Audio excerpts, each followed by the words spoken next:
You good, Art? Yep. We're going to begin with you going around, giving a round of introductions. I'd like you to tell me who you are, the position you're running for, and then I would like you to tell us, if you were elected, how will you work to protect the civil rights of LGBTQ plus people? Okay? One more thing. We get enough of it on TV. We ask that you do not talk negatively about your opponent, and we just want to learn about you. Okay? Thank you for joining us. My name is C. Davis, and I am running for Washington State Representative in the 22nd District, which is here, position number 1, because there are 2 seats available. I've been in Olympia 25 years. I've seen the city grow. I've seen the state grow. I've lived many places around the country. I have three or four very big concerns, which is why I'm running. I'm concerned with our runaway tax situation, very concerned with crime in the neighborhoods, crime in our cities. We have, for what we think to be a very forward-thinking state, we have an enormous amount of crime. An example is Seattle has violent crime at the same level of Detroit. That's not something I'd be proud of. I'm concerned that we're using the environment as a way to generate income for the state, but we're not actually addressing environmental issues. We have a carbon tax on the ballot, which will raise a lot of money, but won't reduce the amount of carbon that gets emitted. I have a program on my website for reducing carbon use, and I believe it will be very effective and take out 20 million tons of carbon per year from the atmosphere. Also, I think that as a state, we have neglected civil rights. We have neglected individual rights. We have allowed government to move into our houses with us, into our bedrooms, and that's not something that I care to see. Now, the question about LGBT rights and so forth, I want to recast that. We have civil rights as human beings. Whether or not you're straight, you're gay, whatever your gender identity is not the issue. We're Americans. We have more in common than we have difference. And we need to have our civil rights respected in every way, both economically, socially, civilly. Civility is something we've lost in our communities, and it's something we need to work hard to reattain. Everybody deserves to be able to walk down the street in safety, regardless of who you are. Thank you.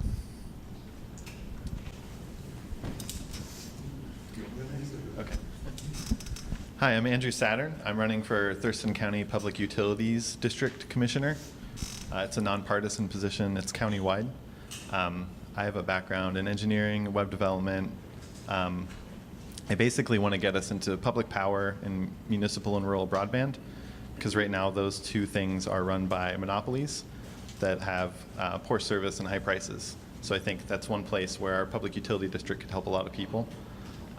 In terms of the last question, the public utility district doesn't really have authority over things like civil rights, things like that. It's a very strictly commissioned to deal with utilities, but just personally, right, I'm just letting you know, just personally, I'm someone who stands up for marginalized people in my life all the time. I've been an activist. I worked with the Bernie campaign. I'm supportive of all of the things this organization is in support of, and I hope I could bring that to the public utility district, both potentially just in having the meetings be more open and transparent and accessible, having them videoed and put up on the internet, being responsive to constituents, and things like that. Thank you. First of all, thank you for having us here today. I'm Stuart Holmes. I'm running for Thurston County Auditor. Many of you probably know what the auditor does, but for those of you who are unaware what the auditor does, the auditor is the administrator of the elections in this county, does document recording and marriage licensing, does vehicle licensing, and provides financial services to all the county departments. One of the things that I hope to bring to this position is not only my election administration background. I'm a nationally certified election administrator as well as a state certified election administrator. I've won best practices in providing accessibility to voter information so that all voters, regardless of their ailments, have the access to the information that they need to participate in our democracy. But in addition, I think my opponent and I would agree that elections in Thurston County are already conducted very well. They have one of the best teams in the entire state, I would contend. But what Thurston County doesn't need is another elections administrator. What Thurston County needs is a true auditor. As the county works from a deficit budget, providing the financial services to the county departments is critical more than ever. To work with the county commission and all the county departments to reduce spending, to use tax dollars more wisely. In addition, one of my passions is dealing with the ending homelessness and affordable housing issue, which is currently the #1 priority in Thurston County's strategic plan. And it doesn't get talked about too much in the public, but the document recording fees collected by the auditor's office is the #1 local contribution to ending homelessness and affordable housing. So not only providing transparency for how that money is being collected, but I think the auditor has much more of a responsibility in document and providing information to the public on how that money is being utilized, as well as providing audits, performance audits and otherwise, and reviews of the county departments that are using those money to ensure that it's meeting performance measures. Is it having impacts? Should we divert funds to do different things? And providing you those tools so you guys have transparency into your elected officials that are meeting your guys' values. And that's one of the things the county auditor can do is ensure that your community is engaged in how the tax revenue and expenditures are happening in the county, as well as inviting your community in to participate in our democracy, because one of the things I believe in is that we can't have a healthy community until we have a healthy democracy. 3 of the 10 worst elections of all time have happened in the last 5 years, and I think that is enough reason for change for me. So thank you. Thank you. My name is Victor Minharis, and I'm running for Thurston County Prosecutor. There hasn't been a contested election for a prosecutor in this area for 20 years. I think we need to modernize and bring this office into the 21st century. I think that the individual biases of prosecutors, whether implicit or explicit, can leak into prosecutorial decisions without clear guidelines on whether or not to vary from typical sentencing for particular crimes, whether or not someone receives probation, or whether a crime is filed in the first place. We don't have any written policies and guidelines, and haven't in the entire time that the prosecutor's office has existed. This is a development that has happened since the 80s and 90s, and yet we don't have it here in Thurston County. I'd like to bring the office into the 21st century so that we can ensure that there is some kind of variation from what's expected from the head prosecutor as a policy in the office, that we have other sets of eyes in it of greater experience who can look at those decisions and decide whether or not maybe there's some implicit bias one way or the other involved in this decision. Maybe this individual was placed on probation or his case dismissed because of favoritism towards a particular majority race. Or perhaps someone was treated more harshly or had their case filed when really it should have been dismissed, or that person should have gone on probation, and instead they're sent to state prison. Right now we have no way of tracking that. We rely solely upon the individual discretion of each prosecutor who's handling the case. And I'd like to open up the statistics that are available to the public to show whether or not there is a significant amount of bias among in the office or among individual prosecutors, and to identify and counsel them, and if necessary, discipline them for showing such bias in their decision making. Not everybody is meant to be a public servant, but without the proper training, we don't know whether or not people are exercising their judgment in a just way to every citizen, every individual who lives in Thurston County, and that's what I'd like to ensure. My website is victorforjustice.com or .org, And you'll see some of the policies I want to implement, including a conviction integrity unit. We're going to look at whether or not bias has affected certain decisions that have been made in the past, whether or not professional misconduct and lack of personal responsibility have led to false convictions or to excessive sentences that really shouldn't have happened. They're really outside of the norm of what people should get for certain crimes. I'm Victor Minharis, and I humbly ask for your vote this year. Please vote by November 6th.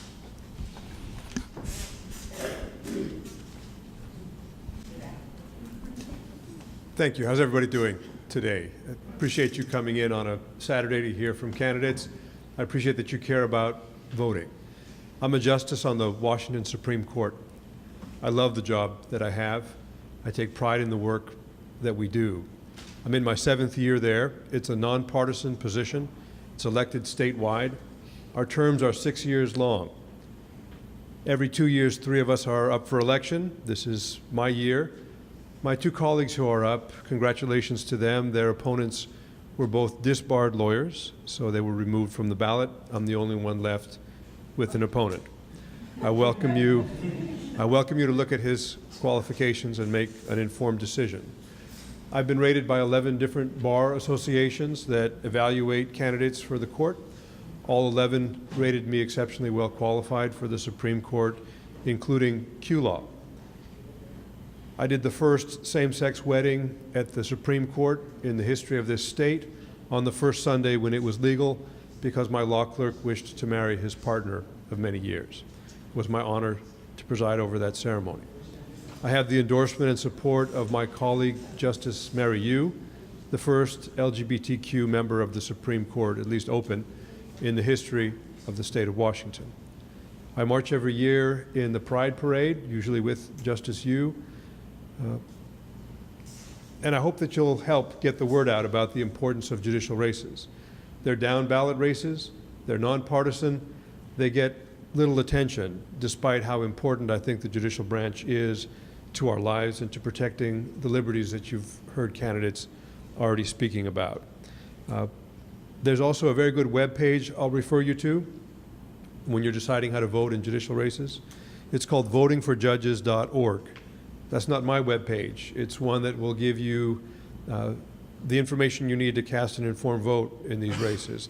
It'll have the ratings side by side. It'll have the newspaper endorsements so that you can save time by not having to go to every single separate web page to find that information.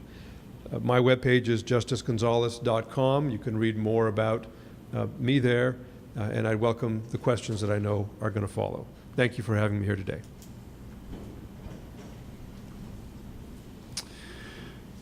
Good afternoon. My name is Ty Mentzer. I'm running as a Democrat for the Board of County Commissioners, District 3. And I'm running on a platform of financial responsibility, responsible growth management, aggressive work on our housing issues, clean water and environmental protection, and meaningful, responsible justice reform. I'm a criminal defense attorney, and I'm a part-time public defender now. I used to be a full-time public defender. And in that role, I've had a lot of professional experience representing the interests of the most vulnerable members of our community, advocating for them in court, folks who had absolutely no one else to turn to, their public defenders, sometimes their last resort.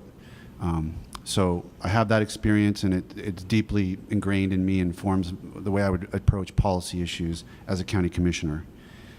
Along the way, I've been pleased to have endorsements from a whole range of folks, and you can pick up a flyer over there and it shows it, but the one maybe most pertinent here is Equal Rights Washington, an LGBTQ advocacy group for the state of Washington that has endorsed my campaign for county commissioner.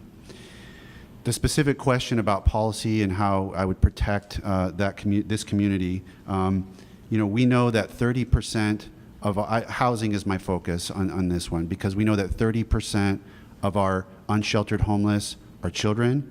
We know that 40% of homeless youth identify as LGBTQ, and so we need to absolutely work on those issues, I think first and foremost in terms of what's before the county commission. We need to make sure that we ensure that our shelters and programs are safe and respectful to all members of our community, regardless of sexual orientation or gender identity. And we also need to work very hard on improving our delivery of mental health services in the community. So those would be my focuses. Hello, everyone. Thank you for being here, and thank you for the opportunity to speak. My name is Noelle Al-Sherbini. I am U.S. Senator Maria Cantwell's Regional Field Director here for the Olympic Peninsula and the South Puget Sound. Clearly, she's not able to be here today because she's over in Spokane about to debate her opponent. But I will be stepping down from the stage now, but if you have any questions about what we're up to this year or how to get involved, please see me afterwards, and I'd be glad to share more information with you. Thanks. I'm Linda Osterman. I am PUD Commissioner now, and I'm running for another 6 years. PUD is a water-only utility at this time. It hasn't been, well, it's been on the books for a long time, but it's been 2004 when it really began. And when I came in 2012, we didn't even have a strategic plan. So now we have all those things. But mainly what I'm here to talk about and concerned about today is the fact that we are inclusive in every way that you can think of where we work. And it's extremely important to us that we are. So we believe in ethics and in good citizenship as well. And I believe that discrimination is one of the most egregious things that we have in our society at this time, and it's very harmful. So thank you. Good afternoon. My name is Bud Blake, and I'm currently the Thurston County Commissioner, and I'm asking for your support and vote for 4 more years. I'm asking because of this job is absolutely an incredible job, and I love doing this job, and I most of all love doing it for you. That's what I get out of bed every morning in the day, is to think about how I can help you individually and as a community. And so I kind of rank things in people, economy, and environment. And of course, we could talk about the environment and the environment and the economy. But when it comes to people, that's really most dear to my heart. County commissioners have some legislative authorities and be able to enact certain policies and regulations throughout the county in this particular aspect of LGBTQ. And we do this very, very well, I think, not only in the workforce, but in the community as a whole. We strive to not only to protect, but serve and defend those rights that everybody deserves as far as civil rights, and be able to prosper in their life the way they want to go, from where they're at and where they want to go in life. So for personally, professionally, I get out there and give it my best to make sure that absolutely is not just talked about, but done. Just recently, the County Commission afforded dollars to the Pizza Clutch, to give you an example, just so that we are backing our words there. We're their funders in some ways in terms of that. But we want to make sure that particular organization has a thriving chance here in the next few years to be able to do the things they do with youth being susceptible to other prejudices in this county, in this world, and we don't want that to happen. The other one would be the YWCA, is where women are gathering to learn where they want to go in life and be able to help fund and prosper there. And then my personal time, I devote that immensely to helping out those who are vulnerable or in need throughout any other nonprofit or individual case. And I just think it's a world that we can live together and help each other out. And I love being there leading the way. And thank you very much. All right. I'm Rob. I will be helping to moderate the questions today. Thank you, Rob. I am the former vice president of PFLAG Olympia and the son of the current president. So the questions are pretty much, people can come up here and it will be specificated to any candidate. There's not an order. And so, you have 1 minute to answer the question. And there is a timer. Fell out right there. Who is the timer? 1 minute. No, who is the timer? Oh, Jason.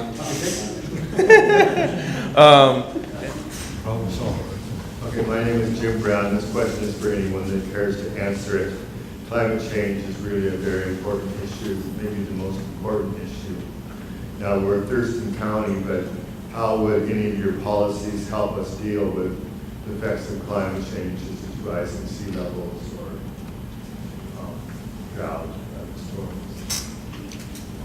Let me answer that very quickly and then pass on to someone else. Victor Manharis for Thurston County Prosecutor. There's not much that the prosecutor does, but there is something that hasn't been done that I'd like to resume doing, and that is the small bore pollution enforcement, anti-dumping of liquids and solids in various protected areas. I'm going to devote someone to that for at least half time to make sure that those get enforced within the county.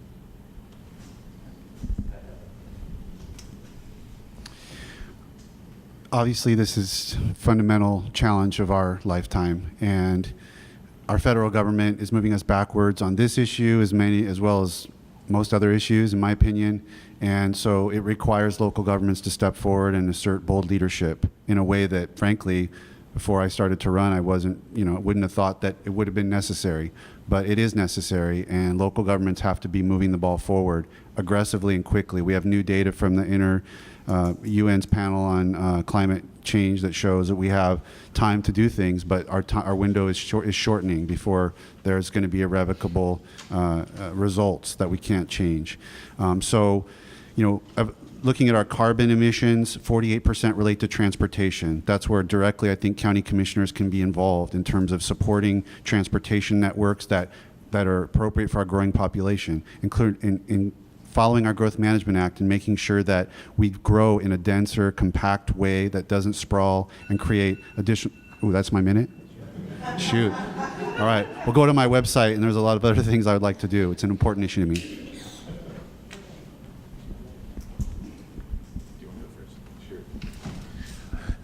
C. Davis again. I briefly touched on this in my introduction, so I want to elaborate on a little bit more.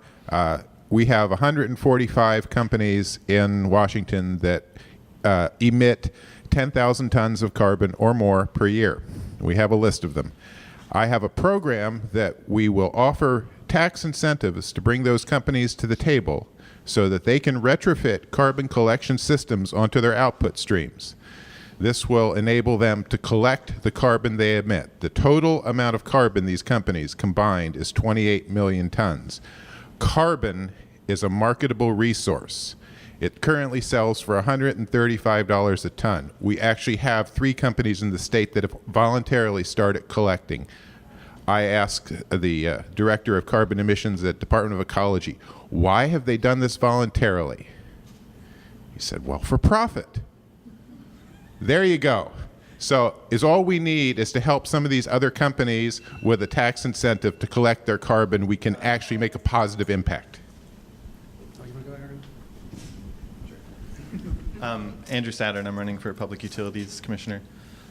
So Puget Sound Energy is currently the monopoly for electricity in our county. They have some of the highest rates in the state. They get 60% of their power by burning coal, fracked gas, and diesel fuel. It's not sustainable. Climate change is the issue right now. If we don't take care of this now, we're on a dead-end path. We need to get this county and the rest of the state on renewable energy. That means getting into public power because Puget Sound Energy is not going to do it. Their current roadmap says they're not even going to reduce it by 20% in the next 30 to 40 to 50 years. I don't believe they have an interest in changing it. They're invested in fracking. It poisons our water. They're, like I said, burning fossil fuels. It poisons our atmosphere and our air. It's not sustainable.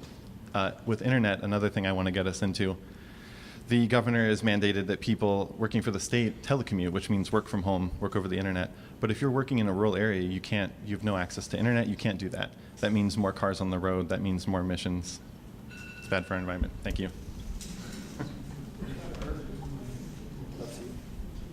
Linda Osterman, again, PUD. I've been asked to be on the board with Ecology's program in a 3-year program that the legislature wants answers to in terms of the Hearst decision. That's water. We're looking at what's flowing into the water in terms of carbon, in terms of all the things that are keeping our water. So we're having to treat our water, and that way we're having to put more of this into the bay and into other areas, and then treat more of your water so that when it comes out of your faucet that it's clean. So in terms of that, right now we're doing more with our cars, our trucks, in terms of driving, in terms of having electric vehicles. We've put solar panel on a well pump, but we are also pushing for legislation so we get some brakes on those things. Because right now it's $57,000 to put one solar panel on one pump house. And so we're pushing for legislation to give us some brakes.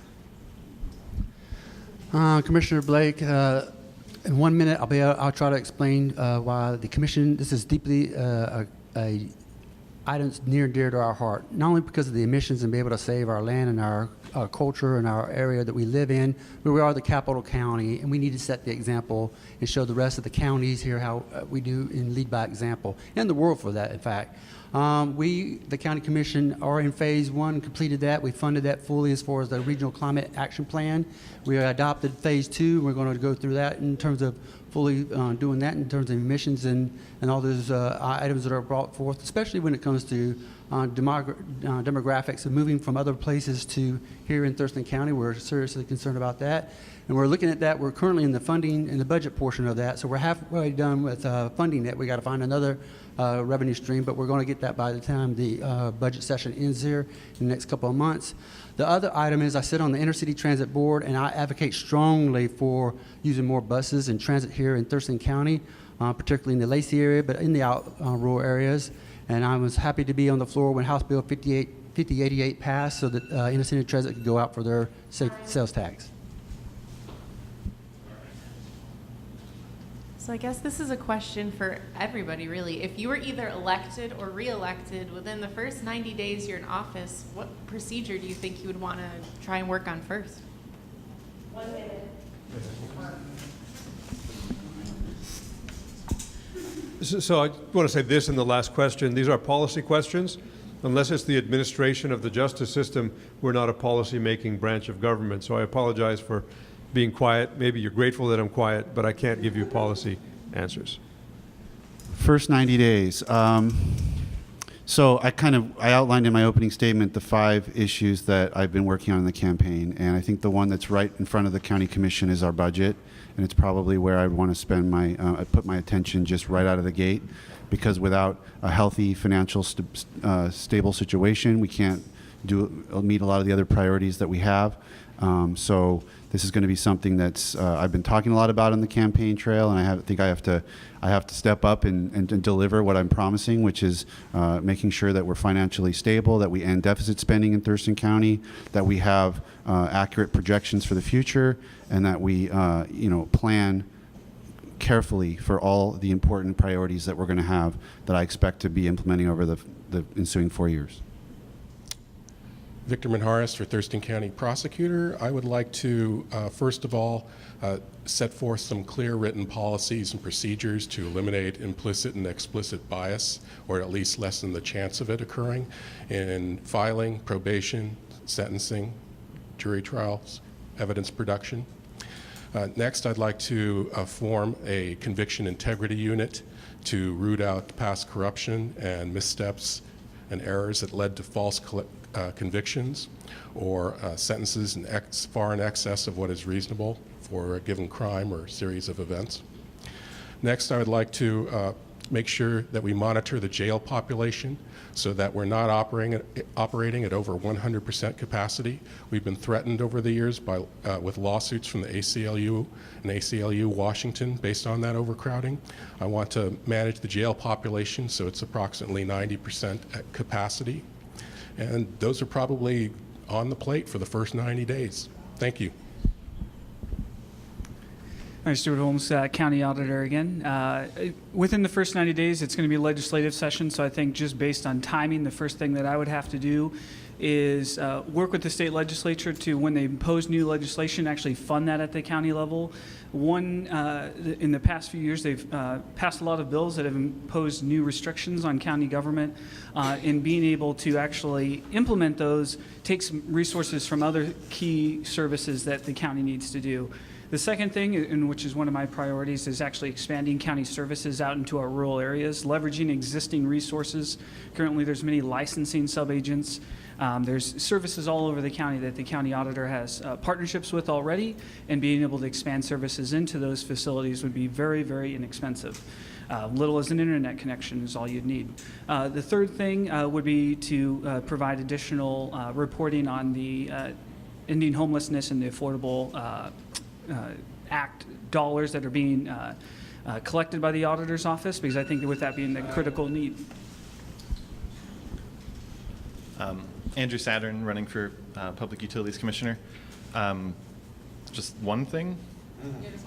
The first thing I would do would be to look at what the staff at the PUD are paid. Some are paid just a little bit above minimum wage. I don't think the minimum wage in Thurston County is a living wage, and to pay people just a little bit above that is not responsible.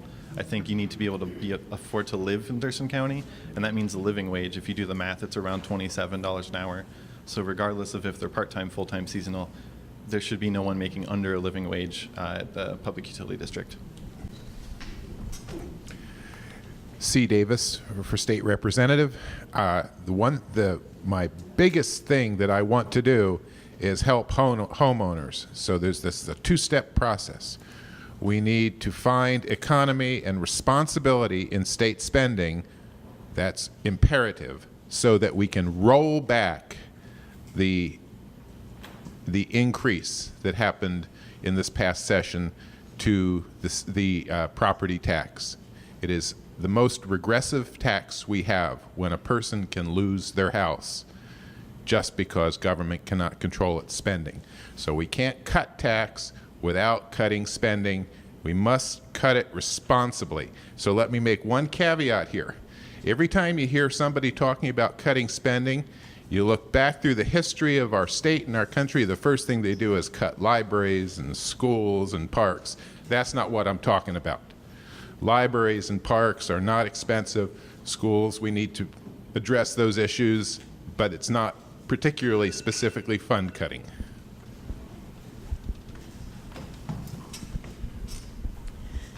This is quite a contentious issue with the PUD because the PUD pays its employees approximately $60,000 a year, and that's the beginning employees. It goes up to 150. So PUD commissioners make $28,000 a year. So I don't think that that can quite be compared to the $60,000. We pay the same rate or above what the cities and the county pay for equivalent positions. The first 90 days, is that the question? First 90 days, I've already started some things I'd like to really ramp up in terms of the first 90 days, and that's directly with the housing, homeless, and the mental health. I am the chair of the board of the Thurston Mason Behavioral Health Organization. That's one tool that I've been able to build in the last 3 years. The other one is I'm the chair of the Housing Action Team for Thurston Thrives. And then under the county health, I'm able to work with those in terms of the homeless. First and foremost, we got to address homeless and mental health as a health issue, not a law enforcement issue, and not a clinical health issue in the emergency room, and not in there with teachers at the school issue. It is a health issue. We need to build a system that's parallel to what you already know as far as those systems out there that you rely on, that where you can have that response to be able to assist those who are on the railroad tracks, in the woods, what have you, to bring them through the system, to be able to get the chemical treatment if they're on substance abuse and or the mental health, and then put a roof over their head. That's my vision, that's my goal, and that's what you'll have me working for the next 4 years. Want to introduce yourself? So I think we're introducing ourselves. Yes. Real quick. So, real quick, we have two candidates who just came in. You all know what to do, and then we'll go to Amy for the question. great, thanks. So I'm Lori Dolan, and I'm running for to again be a representative in the 22nd Legislative District. And I want to just introduce myself from the topic of our LGBTQ youth, because I spent 20 years working with 2 high schools in the Spokane Public Schools, and a lot of that time was working with school counselors and families with middle school and high school students who were trying to figure out how to come out. And that was not the friendliest time to do that. And there's a lot of school counselors, I think, who are LGBTQ themselves, who actually go in that business to help children go through that process in a less harsh way than happened to them. And the downside of that is when you're dealing with a family who oftentimes is very religious, and suddenly the kid that you're helping has no home. So you're in that terrible situation where you're having to find this child a home to live in now. So I've kind of lived through a lot of that back in the Spokane Public Schools. And so when I came to the state legislature last year, we were able to do the bill about banning conversion therapy. I have to tell you, it was delightful to vote for that bill. So I would love to be a representative and continue in this work. I work a lot with Pizza Clatch and the Bowl-orama that's taking place, I think, maybe a week ago. So I love that work. I love helping kids, and I think I can continue to work on your behalf in this job. Thanks.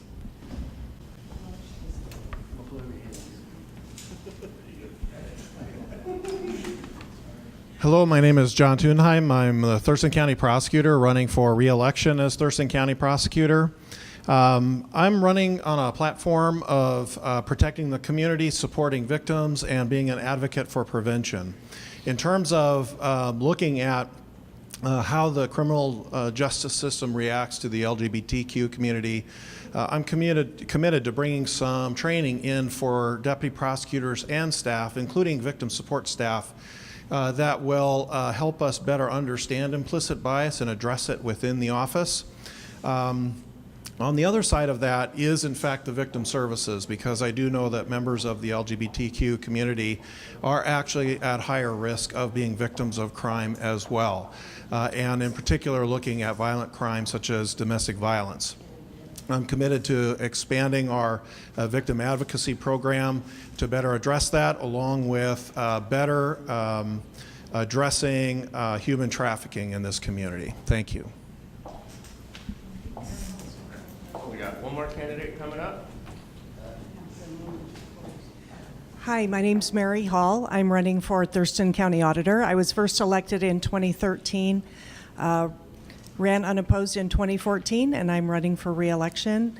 LGBTQ community has always been very important to me. Pizza Clatch is the largest charity that my husband and I donate to every year for many personal reasons, and I'm very proud of the job that I've done and welcome, same-sex couples to come into my office for a very friendly environment, get their marriage license. That's one of the fun things we do in our office, and also protect your right to vote and keep your vote safe. So I'd appreciate your vote. Thank you.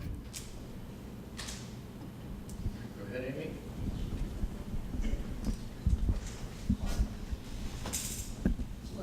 Hello. My name's Amy, and I'm going to read a question here. Let's see. Initiative 940 would update our standards around police use of force, taking away the requirement to prove malice or evil intent, and improving de-escalation, first aid, and mental health crisis training for all law enforcement officers in Washington. Do you support I-940? Why or why not?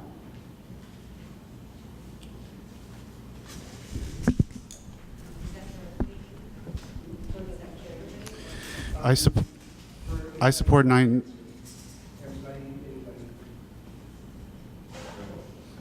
I support 940. I believe we need an objective standard in the law. I think that strikes the right balance. A lot of folks worked on this compromise, and I think that it reflects a positive change in Washington law. I think it's fair to officers who have a very difficult job, and it's also fair to victims and folks who, when law officers exceed the objective bounds of how they're training and how they should behave. So I think it strikes a good balance. It's worded in a kind of a clunky way, from my opinion, as an attorney, but I'll accept that because I think it's a positive change in Washington law. I also like the de-escalation and other training components of it, so I think it's good. Strongly support it. Glad to be here and waiting patiently for a question I can answer. Yeah, that made me nervous for a second there. I support I-940, and whether or not I-940 passes, I am committed to a conviction integrity unit, which would root out misconduct of all kinds, including any misconduct from police. You could find later on that there was Brady material that was withheld, or Brady material that existed later on that would cast doubt on the word of a police officer who led someone to a conviction that is false. And so I support not only the malice provision, but the other provisions of I-940. I agree with Mr. Menser that it's not worded in a perfect way. The enforcement provisions of some of that are non-existent, so you have to depend on prosecutors, particularly for the police accountability portions of that, who are committed to holding officers to the same standard. Thank you.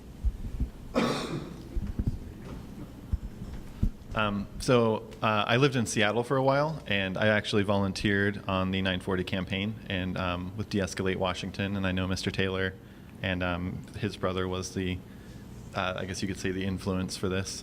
And I'm in agreement with what everyone else has said. It needs to be done. It's kind of ridiculous that we have to prove this unprovable standard just to prosecute a police officer, not to find them guilty, but just to even take the case to court. So while the PUD has nothing to do with this, I personally support it. Thank you. Well, I don't support it, and let me tell you why. I believe that it is the job of a law enforcement officer to prevent a violent event from happening and from transporting a suspect to a facility so that they can appear in court. I lived in LA. I have seen a lot of violence. When you're confronted with violence, a serious violent issue where you have to either protect yourself or a member of the community, you don't have a lot of time to be thinking about how can I de-escalate this. De-escalation is a valuable concept, and it's important in police work. But when you're talking about the use of deadly force, you have to understand that when somebody has a weapon and is eminently producing a credible threat of destruction to you or another member, you don't have time. You have to protect the citizen and yourself.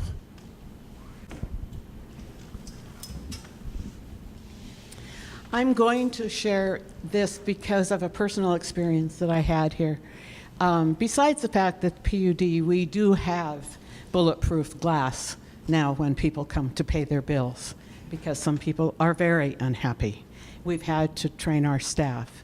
So I know, and I was a CDMHP for many years, which meant the law enforcement went in front of me when people were dangerous, and I evaluated them to detain them into state hospitals.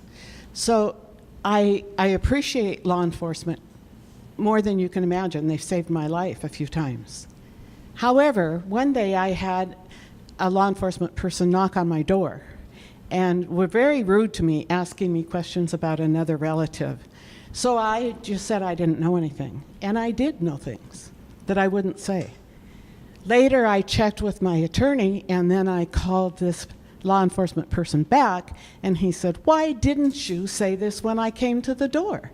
And I said, "Because you were so rude, I didn't believe you really were law enforcement."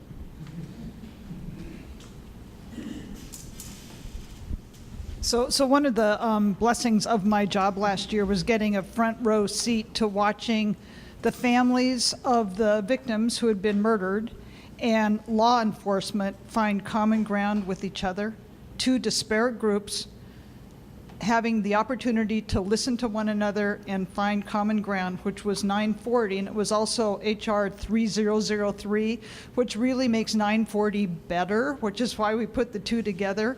I'm hoping 940 passes. I am totally supportive of it, and then I want to pass 3003 as soon as we get back into the session. They are good laws. People who deal with people need to have mediation skills. And if someone draws a gun and they're going to shoot the police officer, I want them to aim to shoot that person and save their life. I have concerns when police officers shoot young black men in the back who are unarmed and running away from them. And that's the difference.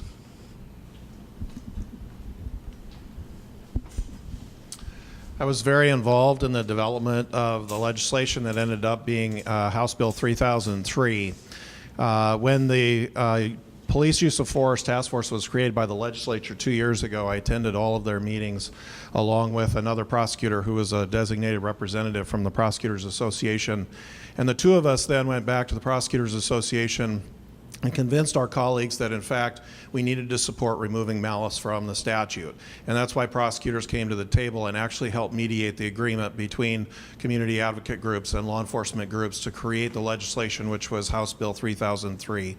I have taken a public position of endorsing I-940, and I support its passage, but I support it as a step forward towards ultimately passing House Bill 3003, which Representative Dolan talked about, because I feel like that's really the best legislation to build trust between the community and law enforcement, because they all agreed to that. Thank you. So, to the Supreme Court Justice, I hope you'll be able to answer this one. What was the court's rationale in deciding on the death penalty and juvenile life sentences, and what were your thoughts on this and why? The short answer is that the opinions describe the court's rationale, and that anything I say is surplusage to the opinions themselves, which we hope people read. The death penalty case is a case that was based on a report that was produced, at least in that case, initially by a professor at the University of Washington, Catherine Beckett, who opined, based on the review of all death penalty eligible cases in the state of Washington, that if you're black and commit the same crime, you're 4 times as likely to get the death penalty. That was the rationale in the lead opinion written by Chief Justice Fairhurst. There was a concurring opinion that said, yeah, that, but these other reasons as well, such as the disparity between counties and the disparity based on income level and other issues that make it, in that justice's opinion, freakish and wanton in its application. There were 2 opinions, 4 and 4, and then I signed in result only. I would talk more about the juvenile justice one as well, but I'm out of time. Thank you. My question has to do with individuals that are arrested for crimes and held for trial that can't afford to make bail. How would the legal folks on the stage work to unclog our jails for folks that committed nonviolent crimes that just can't afford to make bail? Since I'm already holding this microphone, hoping to pass it to someone else, I'll go ahead and answer your question. I'm 100% in favor of eliminating cash bail. It's the law right now in this state, but I want to do what I can as prosecutor of Thurston County to mitigate its effects. I want to flip the presumption and presume that most people are going to return to court in cases that don't involve public safety. That's part of the reason our jail is over 100% capacity, costing the taxpayers hundreds of thousands of dollars a year. We've got about 60% of the people in jail right now every day are there awaiting trial. And most of those cannot make the bail. There are very few being held there solely on public safety grounds. So I want to make sure that we take another look at this, because there's nothing just about somebody who shoplifted a $500 purse and can't make $1,000 bail being held in jail till trial, and a murderer who has to make $1 million bail who can get out if they can make that bail. Sure. Well, this is an interesting question, and it goes to the administration of the justice system, and we've addressed issues about bail reform frequently through rulemaking. But I'll point out also that some jurisdictions are trying different approaches. Yakima, for example, is coming up with an actuarial instrument that's supposed to predict who is likely to recidivate and who's likely to return to court. And it's promising. I think it requires a bit more vetting, but I'm interested in using science and evidence-based measures to try to improve justice, because we know that bail reform is needed. So I'm Ty Mentzer, running for county commission, but I'm also a public defender, former full-time, criminal defense attorney. So I have a perspective on this, and Justice Gonzalez just segued into my concern, because when you The schemes to reduce or eliminate money bail then rely on these assessment tools, which can also have their own forms of bias. So I've been a little bit cautious. I'm 100% cognizant of the problems with money bail, but before I would approve a program, I'd want to be very careful about the alternative tool that's being used, because I've seen some bad ones in the past. Sounds like there's work on better tools, and I think that's the right direction to go. But I just wanted to raise that concern, that I would certainly want to be mindful. So when a court sets bail in a particular case, they're looking at two factors. One is there a risk or a concern that the person won't reappear for court if they're released? And the second one is there a risk to the community? Does this person pose a risk to the community of committing additional crimes while they're released? And the court uses those factors to make that decision. I am taking the position that we need to move away from money bail, but there is a process. In Thurston County, we've started building up our pretrial services program, which gives us better capacity to monitor people who are released while their trials are pending. And that's an important piece of bail reform. The other is we are actually working on a risk tool to adopt in Thurston County. I share the same concerns as Mr. Menser mentioned, that we've got to make sure this tool doesn't do opposite things of what we intend, and that it's only one factor in the consideration that courts look at. But Thurston County is well on its way to being ready to go to no money bail system. Commissioner Bud Blake, yeah, I support the no bail reform also that's been talked about, but the additional thing that county commissioners can do is help fund the electronic monitoring devices. Set a program up that obviously it needs to come to the county commissioners for after a review and assessment, but where it's applicable, I would like to be a part of that process. All right, thank you all. Anybody else would like to ask a question? Go ahead.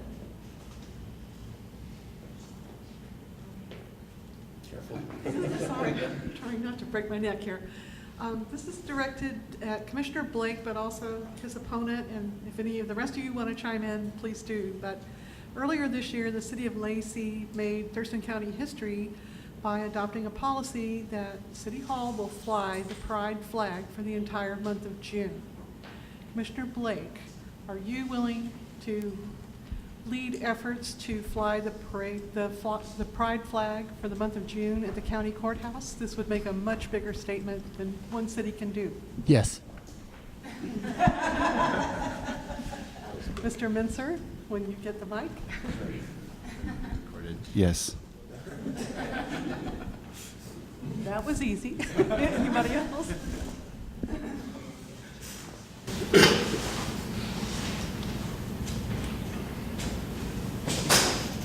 Go ahead, Larry.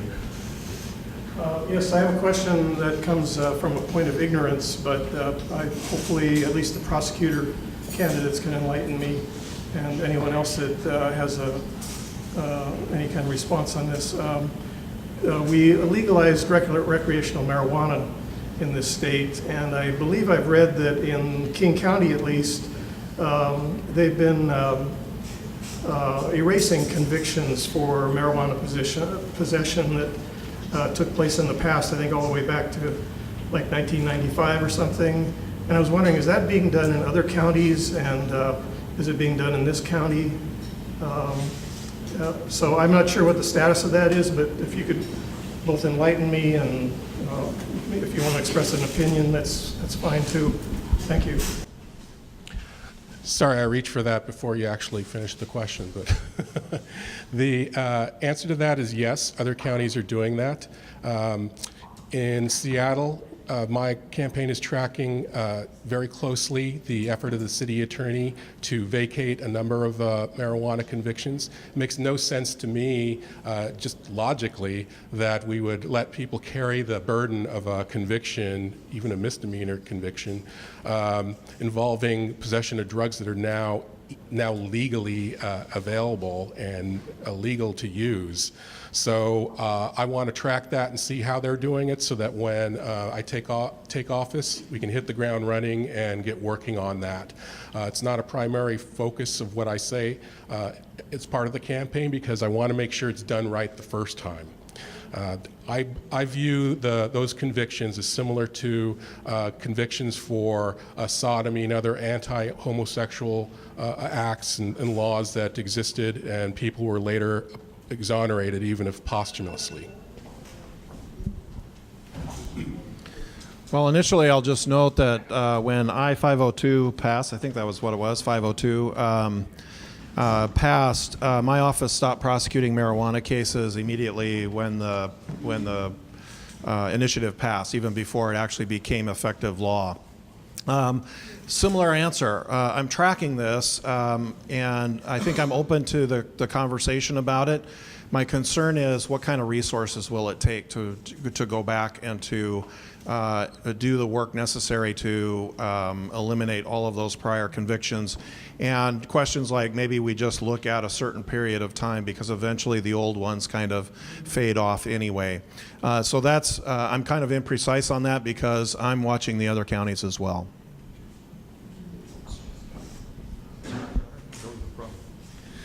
I'd just like to add that there's something that I've heard about in the campaign, an idea, and I'm really excited about the idea of it, is that there's a process for a felony drug conviction that's not a marijuana, but an actual criminal conviction for felony drug possession to be vacated after 5 years. But people have to take the affirmative steps to do that, and most of our defendants don't have the resources or the wherewithal or the knowledge of this. And so there's some groups in King County that are pushing for a program where either prosecutor's office or prosecutor and public defense together, sort of a joint effort to basically go ahead and basically help people vacate those convictions when they become eligible to do so. If they, and there's requirements there. You can't have a subsequent criminal conviction. You have to have, so if they meet the requirements, help them get it done. Don't put the burden on them. These are vulnerable people dealing with a whole bunch of issues, and the criminal conviction is exacerbating those issues. Let's help them do it, and I think that's a great idea if we can find the resources and organize it.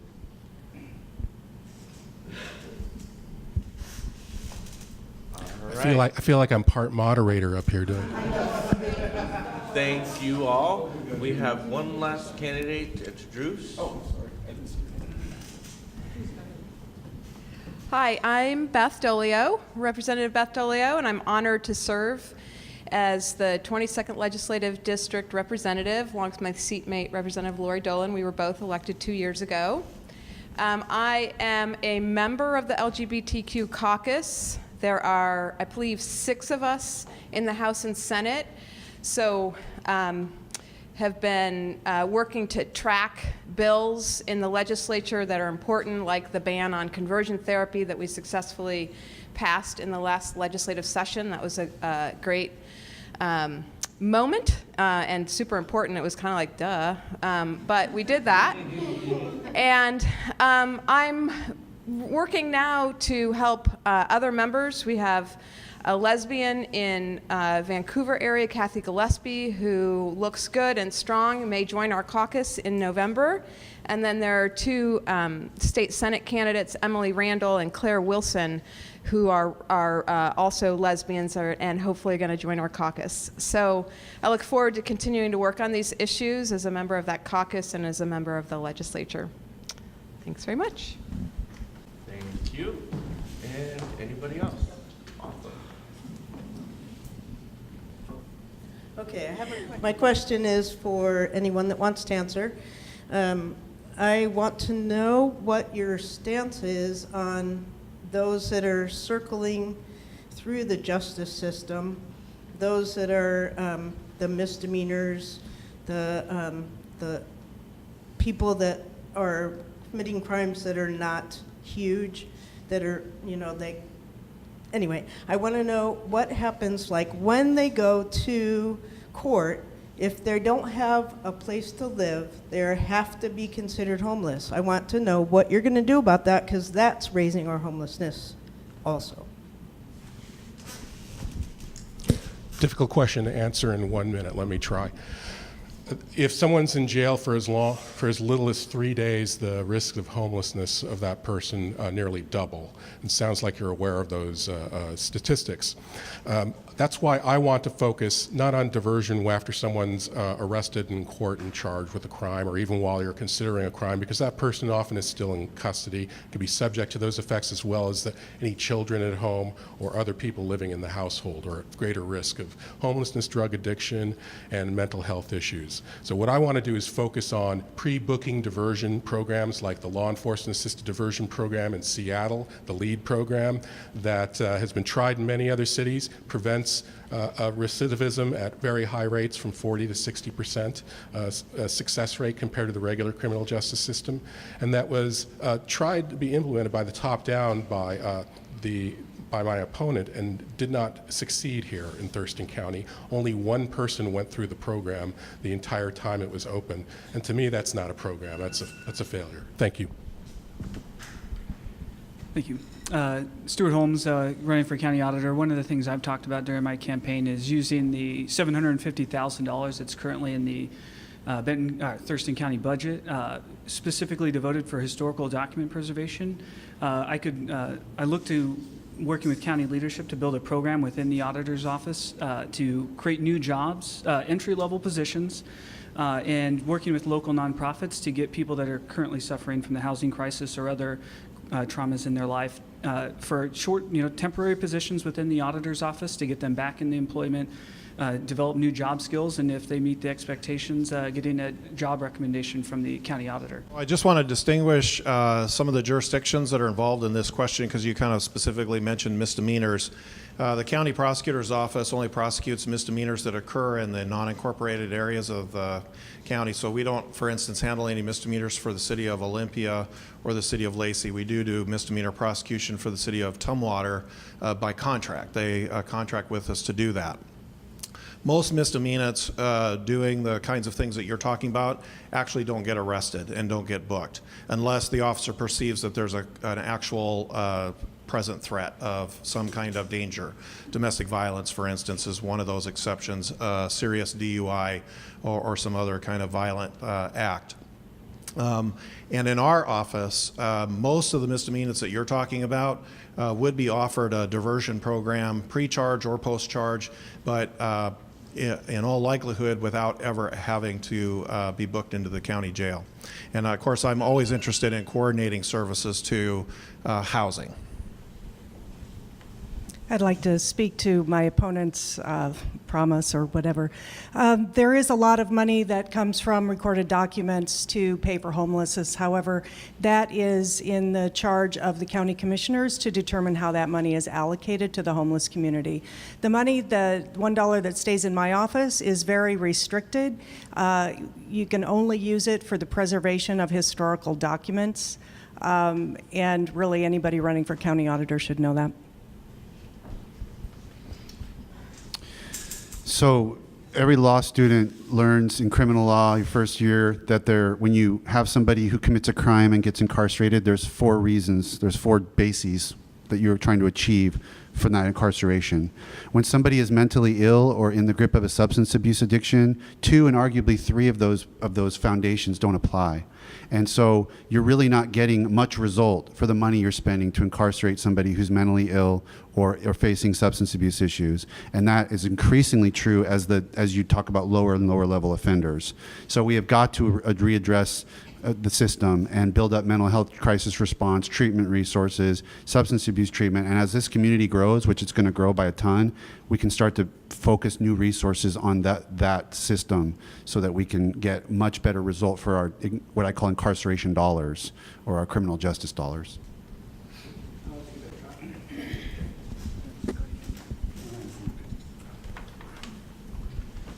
Ma'am, I'd like to address the portion you were saying of the housing aspect of your question. On the Thurston Thrives Housing Action Team, I am super proud to tell you that we have what we call the pipeline. And while transitional housing is woefully underlooked at or funded, on the pipeline, it's coming up for funding it comes up every 2 years. It's coming up this October, November, December. People apply to come into the pipeline, and they There are two that I know of that are going to talk about how to put shovel-ready to transitional housing to cover that kind of aspect of the whole criminal justice system, as you just mentioned. So that's what I love doing and taking care of what part of I can as far as housing. C. Davis, running for state representative. I would like to address a piece of your question because you specifically said misdemeanors. There are a lot of crimes on our books that shouldn't be on our books at all, and nobody should be arrested for them because there is really no victim. Something that doesn't have a victim shouldn't be a crime. And you'll ask an example, so I'm going to give you one really common example because the ACLU has written studies on this. I'm going to talk about the DWLS-3. It's also euphemistically known as driving while poor. You get stopped for a taillight or a cracked windshield, or, oh my God, you didn't put your seatbelt on. Now you've got a $100 fine, and you didn't pay it because you didn't have the $100. You couldn't fix the taillight in the first place or the windshield. So now this happens 3 times. You don't show up in court because you have a job and you can't get to court, and maybe you just don't understand the implications of not showing up. Now you have a DWLS-3 with a $600 or $1,000 fine, and they arrest you and put you in jail on a Friday, so you're there 3 days. Yeah, things like that need to be off the books.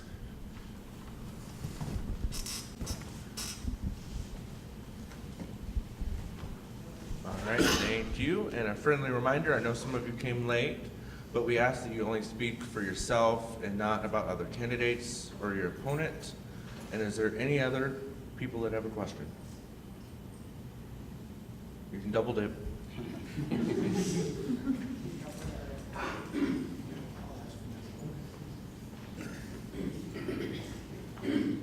Hello again.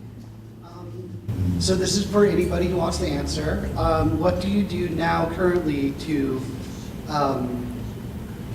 further the protections and rights of your LGBT employees and people under your purview and your constituents? And what would you do moving forward to ensure that our rights are maintained or furthered?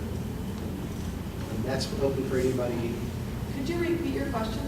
I'll try because I'm really nervous, but what have you done thus far in your position, or if you're running for re-election, to further or to ensure the protections or further protections for your LGBT workers, employees, or anybody under your purview? I think I'm using that word right. And what would you do moving forward to ensure or further protections for LGBT constituents, employees, workers, all that good stuff? And that's open for anybody. Thank you for the question. It's important that everyone feel comfortable and welcome in the workplace. I used to be the hate crime prosecution coordinator when I was a federal prosecutor. Unfortunately, that was before the Shepherd Act passed, so it didn't include LGBTQ hate crimes at that time, but federal law does now, thankfully. Local laws are more inclusive and have been more inclusive for longer, but specifically in our workplace, we've done things like remove the gender-based language in a lot of the statutes and rules that we're in charge of. We've passed policies and we've had trainings at work to make sure people feel welcome and included, and I've clearly hired people from a variety of backgrounds, including LGBTQ backgrounds, and I hope they've always felt welcome in my chambers.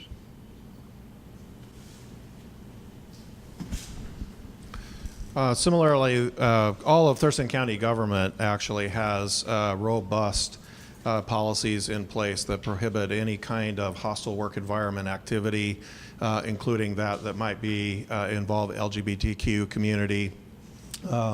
And I make it very clear in my office that we abide by those expectations, that we will not tolerate any activity that could be considered a hostile work environment or any kind of hostile act or adverse act towards anyone, frankly, but including LGBTQ. So having worked with children my whole life, and this goes for adults too, I think all of us want to feel safe and secure in our homes, in our communities, in our workplaces. Speaking for Representative Dolio and myself, you have 2 friends for the LGBT LGBTQ community in the two of us. I will tell you that most of the bills that we run come from our constituents. So this is an invitation to you. If you have a good idea for a bill that hasn't been passed yet, bring it to us, and we can actually turn it into bill language and maybe get something new passed that people haven't thought of yet. So that's an invitation.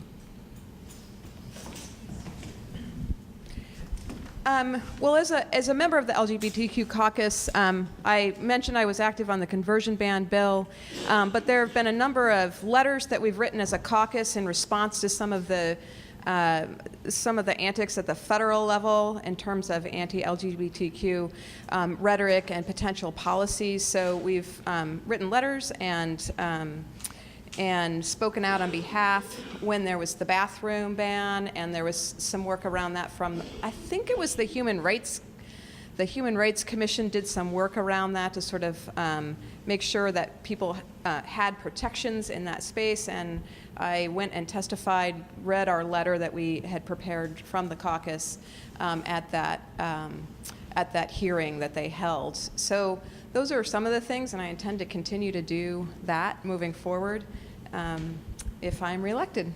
And I think Commissioner Blake wanted. Yeah. As a commissioner, we do not have legislative authority over, say, the prosecuting attorney and the auditor hall. They're independent elected officials, but they would be in agreement with me that that throughout the entire county of the 1,100 employees, we do not tolerate any kind of hate such as this towards LGBTQ, and we will continue to not only make people aware of it, but enforce it where we can to be able to have a healthy, thriving workplace and a community that we represent. So. C. Davis, running for state rep. You probably know that by now. Since the question was a personal, what would I do? I'm going to point out two things. I was in information technology for over 20 years and often had to offer comment on potential employees that my clients would want to hire, and also I worked in remodeling for several years, so I had to hire people to work on sites. I don't really care who you sleep with. I don't care how you define yourself. That's your business. I'm going to judge people based on how they want to do their job, how they do their job, how they present themselves equally. Treat every employee equally based on their skills and abilities. Let me make a general comment for government because I think it's important. I think government needs to stay out of people's bedrooms. I think government needs to not be looking up people's dresses. Whoever you are is your business, not the government's business. Thank you.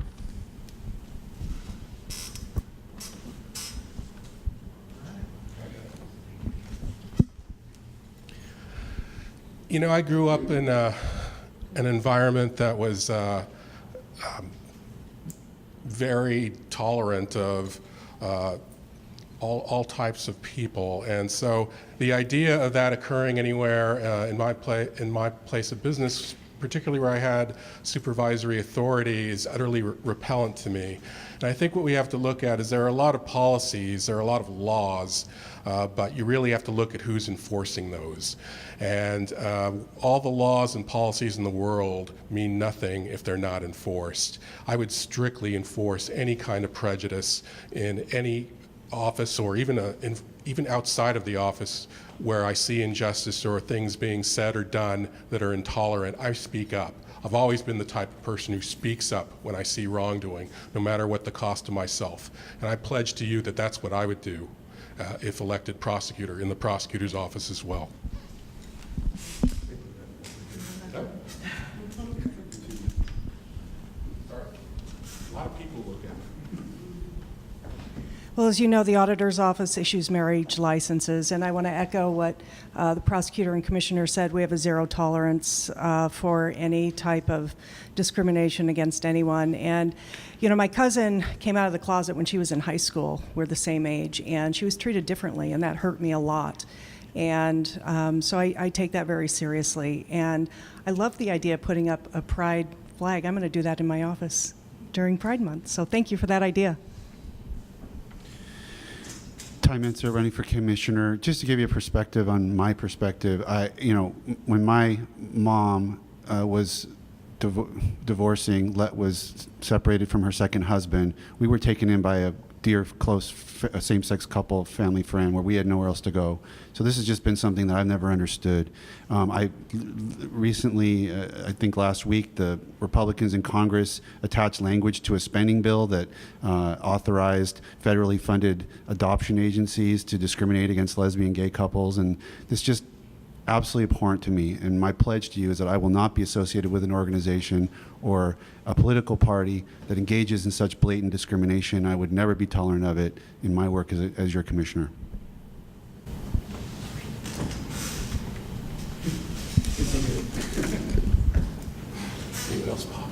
All right, thank y'all.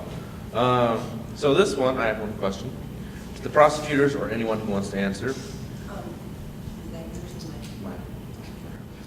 What have you done or will do to help those who have an addiction or a mental health issue get help and get services instead of ending up in jail?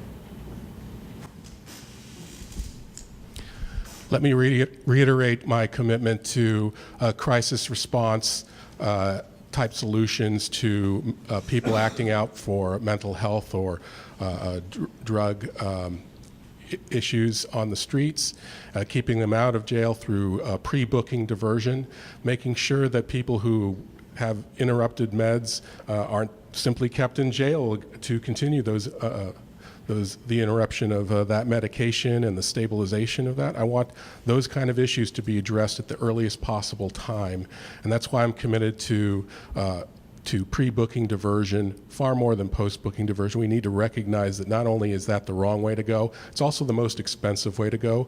It costs thousands of dollars a day to run a courtroom, and by the time you get the lawyers involved and the judge and everybody in there, that's money better spent on social services and stabilization, and better for public safety too, because you want those issues to be addressed in a medical fashion rather than through the legal system. Thanks.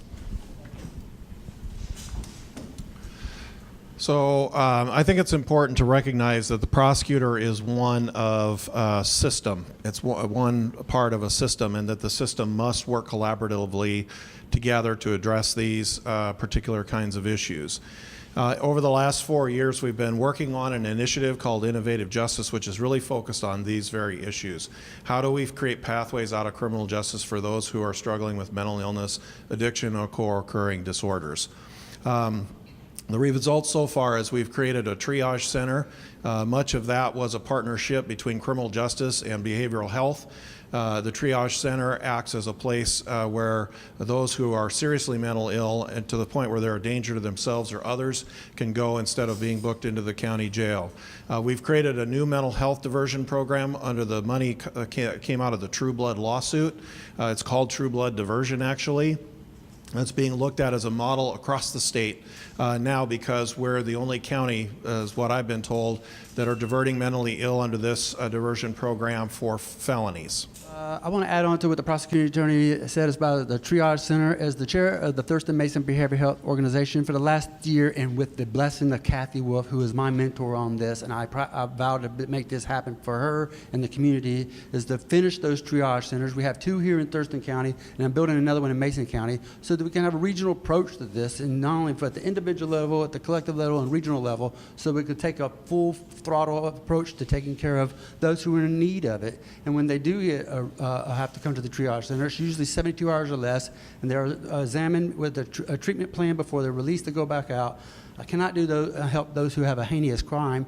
The triage center only does those with minor infractions, such as urinating in public, tagging, all those minor things that we do not need to send anyone to the big jail. We are absolutely opposed to sending anybody to the big jail to be able to help that way. And helping Shelton out in Mason County stops the flow of those coming down here to burden our resources here in Thurston and Olympia. And I think that's a wonderful plan that we need to go forward with in the future. Well, it's a huge issue that faces our community. I have teenage sons, and I see how significant of an issue the lack of mental health services is for us. And the state plays a role in that. We're a big funder in that work, and we really need to build out our community mental health system. We need to move away from the Western state model and towards more community-based mental health. And then we need to really build the number of people who are, the personnel in the mental health field. Because if you're looking for someone in mental health, you can oftentimes have a very long wait to get in the door to see somebody. And we need to get very, very creative about how to increase the number of people who are providing mental health services in our communities across the state. And I think it's going to be a very big chunk of work for our legislature this year in the 2019 session. So I look forward to working on that, and I'm going to dig in and work on it pretty hard. So I think the number one thing for people who are experiencing a substance use issue, who are in treatment, to keep them from getting into trouble is to keep them in treatment. And here in Thurston County, we have wait lists at our treatment centers. So there are people who are getting on a bus every morning and being shipped to another county or a city far away, spending hours on a bus, thousands of dollars of Medicaid money, when what we could be doing is having them use telemedicine, which is over the internet. They basically see a doctor or a treatment professional via like a video chat system. But without broadband internet access in areas of the county that have nothing, that can't be done. So that's something I think, as I said earlier, the PUD should get into broadband internet in these areas and help these areas have access to the internet. Thank you.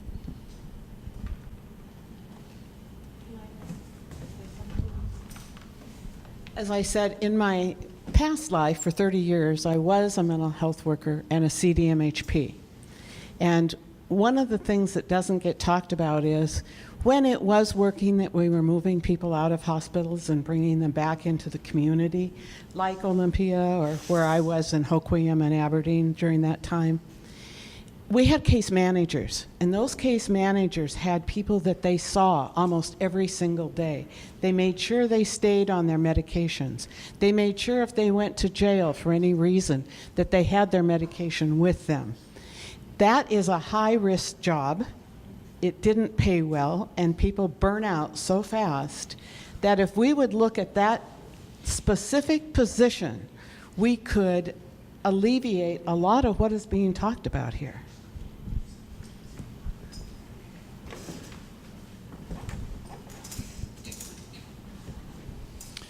So a lot of good comments have been made by the other candidates, and I agree with the majority of them. I just want to add that I think there's an education component that goes along with this, because once we have the appropriate resources in place, then people need to understand what we have in place and access them. Right now we use our 911 and our law enforcement response, which is great for what it's for, as a default for things that it really shouldn't be for, and maybe there's no alternative right now. But as we build up our mental health treatment systems and community-based mental health care, then folks need to understand that, you know, there are other alternatives than calling the police for every situation. I've had a half a dozen cases in the last couple of years appointed to me from public defense where I read the police report on its face and said there should have been no involvement of police in this situation, and now we've got criminal charges. And we always work them out, but it costs a lot of money and it was very inefficient to do so. So we need to do better in that regard. All right, thank you all. I'd like to have at least one or two more questions. Anybody? I have to go, if I could just say a 1 minute thank you, and then I have to go, and I apologize Well, for. actually, if you want to take it, because the next question is we're gonna give everybody 2 minutes to tell us something that they wished we would have asked them, and elaborate on maybe something that you didn't get to finish through our questions. So if you'd like to go first. Wonderful. Thank you. It's hard to talk about judicial elections because we are not able to give you a platform and make promises on policy issues. But I think it's very important to look at the background, what people have done, and that's how you can help decide which judges to vote for. You can also look and see who is supporting them. And I'll say that many people on this stage with me today have endorsed me for this position. And I'm proud to have that local support as well as support across the state. So if you want to know who's endorsed me, it's a bipartisan list. I've got both Republicans and Democrats who have endorsed for this nonpartisan position. And that's because I'm not an ideologue. So I would say you're not going to like all of the opinions that I write. I don't like all of the opinions that I write. And that's because I'm not deciding what I like and what I want. I'm deciding what the law requires, given the facts in the case. So I'm not here to pander and tell you that you're going to like everything that I write. That's not the nature of a judge. And if you hear a judicial candidate promising you outcomes on particular topics, you should run from that candidate. So I urge you to pay careful attention, to understand carefully what the different branches of government do, and to use that website I mentioned before, votingforjudges.org, so that you can cast informed votes. And the question I would have wanted you to ask is, what can we do to help make sure that judicial races are meaningful? And I'd ask you to share the information. If you come away from this thinking that I should get to stay on the Supreme Court, please don't just keep that to yourself. Share that with your list. You likely know people who I don't know. Share with them what you think about my qualifications, and help other people cast informed votes, not leave it blank because they don't know, and not guess at the name. And thank you very much for doing this and caring about elections. All right, thank you. All right, did I see two people try to get up before we had to let him go? Go ahead. This is kind of a health and democracy question, so I don't know how people, I really just want to hear people's opinions. But I would say more than probably any other election recently, this election has felt like a war, felt martial, militant. And you know, I don't need somebody to hijack my amygdala in order to get me to fill out a ballot. So how do we get this step back from the abyss, from the brink, and have people just, you know, paying attention to the issues, paying attention to their public officials, making decisions, informed decisions, and have a lot less, well, just worrying about, okay, if I mark this on the ballot, is someone going to visit me in the middle of the night? How do we ratchet things down? How do we have a democracy again?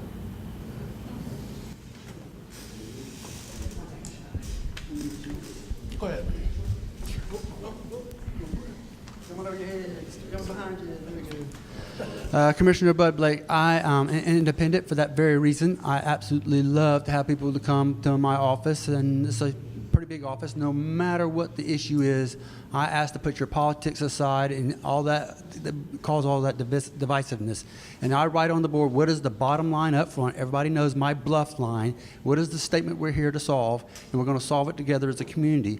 Welcome input, but if it doesn't pertain to that particular issue at hand, then I don't really need you to come with all the other stuff at that point in time. That might be later in life, and we can discuss that in other ways. But if it's homelessness, we're going to discuss how we're going to solve that. If it's the economy, we're going to discuss that. And I welcome those kind of views. And everybody leaves, no matter if they're hard left, hard right, most are in the middle. They leave with knowing that they had a voice at the table, and I think that's critical at this juncture in this place. And that's why I want to make Thurston County the best at doing what you just asked for us to do.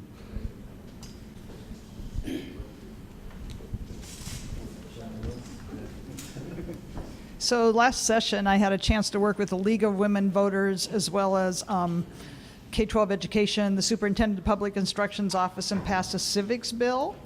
And what that will guarantee is every high school student from 2020 forward will need to take a class in civics, which really is a class in democracy. And I think, unfortunately, because of, I'm not sure 24/7 news channels help us one bit, because people tend to get in their tribes and just listen to their own little bubble.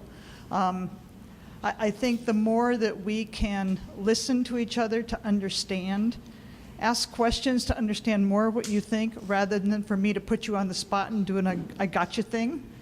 The minute you start doing that, you lose the opportunity to have civil dialogue and actually come to good public policy. The good news that I would share is in the legislature, most of the time, we are trying to pass some really good public policy, and we're doing it in a pretty bipartisan way. You don't hear about that in the newspaper, but it is the truth.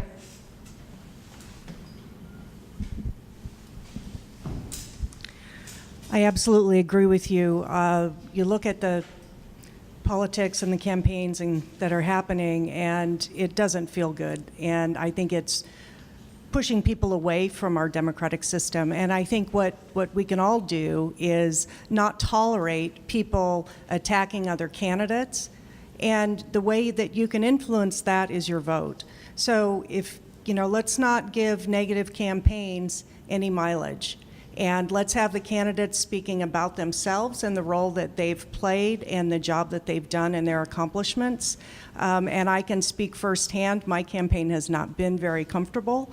And, I make a commitment to always run a positive campaign based on my accomplishments and what I want to do in the future. So thank you for bringing that question up.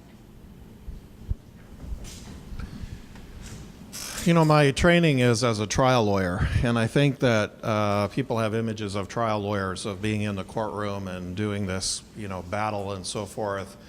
But I will tell you that in the profession that I work in, when I've gone to trial and gone head-to-head with a worthy opponent, arguing the case and doing the advocacy and doing it according to the rules and professionally and so forth, and then later gone out and had a very high mutual respect relationship with that defense lawyer that keeps going. And in Thurston County, we're fortunate to have actually a very cordial professional bar, in my opinion.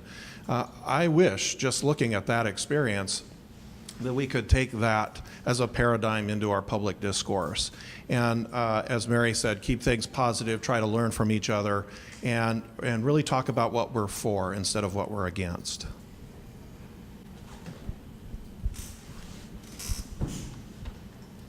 So I think I just heard the second underhanded swipe at my campaign this entire time, not from John. But anyway, so I have heard a few times by other candidates going to evidence-based science, and I think there's a lot of research in elections field on how to get people involved in our democracy, and relying on that, I think, is exactly what my campaign's been about. But reaching out to our community, encouraging those to participate, rather than creating new divides, the partisan games, and just focusing on solving the problem. What is the real issue we're trying to get at, and not getting caught up in any of the partisan bickering?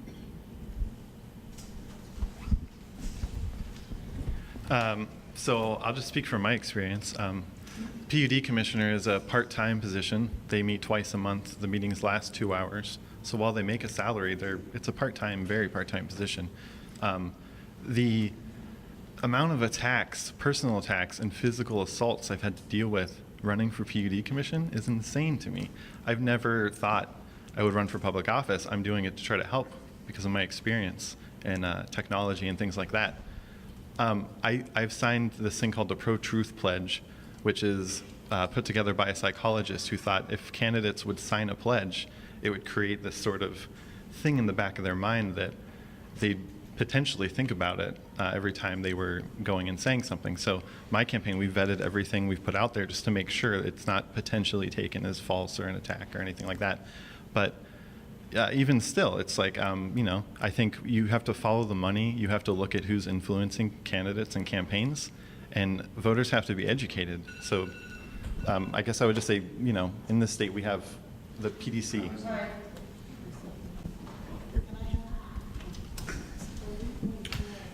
C. Davis again. I didn't say this earlier. I am an independent. I have friends who are Republicans. I have friends who are Democrats. I have friends who are libertarians. I have friends who are other independents. Because I don't buy into any one specific platform. I had a funny experience a couple of months ago. Somebody said, "Are you a Bernie independent or a Tea Party independent?" I had no idea. I said, "I'm a C. Davis independent. I make up my own decision." But you brought a great point. And so what I really want to say is civility starts at home. If we want to have a civil society, which I hope we all want, that starts with us. I had an experience about 3 weeks ago down at City Hall. There was something going on there. It wasn't really what I showed up for. Somebody said, "Oh, you got to be there for this." Wasn't even that. But there was a bunch of anarchists there, and they were being anarchist. I found common ground with 3 of them. Civility.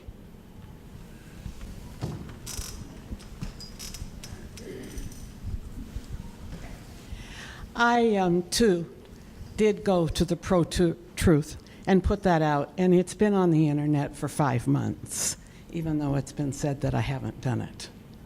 I would like to show you, I have 4 pages of the PUD being attacked directly, not just me. And our manager has gone to the paper. He has written this out, sent it to all 3 of us as commissioners. We have shared it because it is causing great distress within the PUD itself.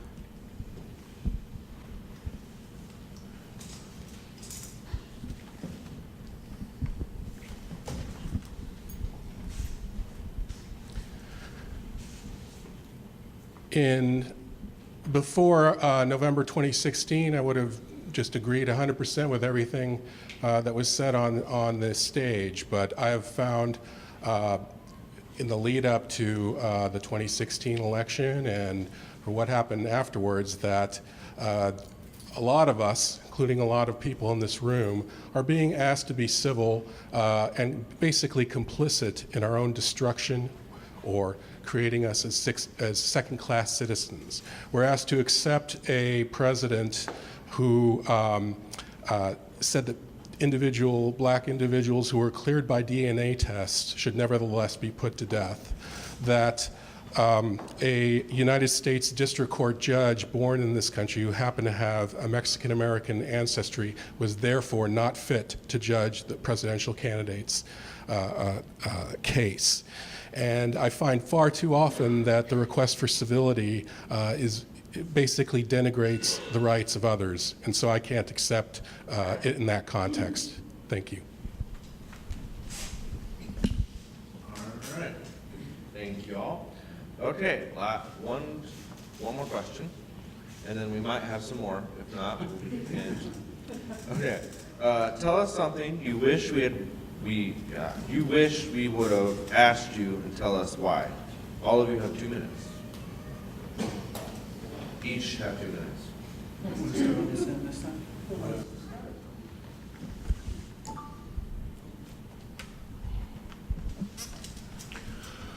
Well, there are so many questions that I wish you could have asked, but I'm just going to pick one out of thin air, and it's because I think we all are concerned with the environment. So I wish there had been more questions on cleaning up the Puget Sound, cleaning up our air, creating more encouragement for solar power. And let me start with the solar power. The state currently has some good incentive programs for installing solar power on your homes.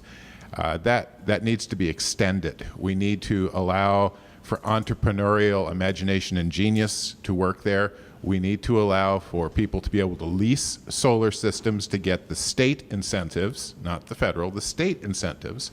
We need to allow people to install solar power systems on leased land, because there's a lot of places where you have a nice big vacant lot and an entrepreneurial person, one of you maybe could rent that lot, lease that lot, put a solar panel system on there and generate clean energy. Well, we don't currently allow that to be subsidized by the state incentive plan, and I think we should. California has an incentive plan for leased solar systems, and it works really well. The solar contractors around here say that's the one thing Washington really needs to step up and allow it. I also want to add to that we don't give the subsidies to people who do off-the-grid solar systems, and I really think that's important, because I think decentralizing our power grid is vital. As long as we have the centralized grid, we are under, to one extent or another, the power of a centralized system. And I like the idea of people being able to install their own solar, store their energy in batteries, and not be tied to the grid. Thank you.